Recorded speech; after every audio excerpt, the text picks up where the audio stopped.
أعوذ بالله من الشيطان الرجيم. ومن أظلم ممن ذكر بآيات ربه ثم أعرض عنها إنا من المجرمين منتقمون. ولقد آتينا موسى الكتاب فلا تكن في مرية من لقائه وجعلناه هدى لبني إسرائيل وجعلنا منهم أئمة يهدون بأمرنا لما صبروا وكانوا بآياتنا يوقنون. إن ربك هو يفصل بينهم يوم القيامة فيما كانوا فيه يختلفون.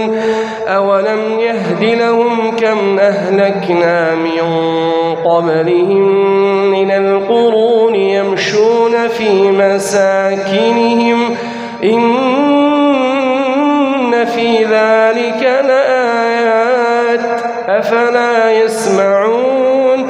أولم يروا أنا نسوق الماء إلى الأرض الجرز فنخرج به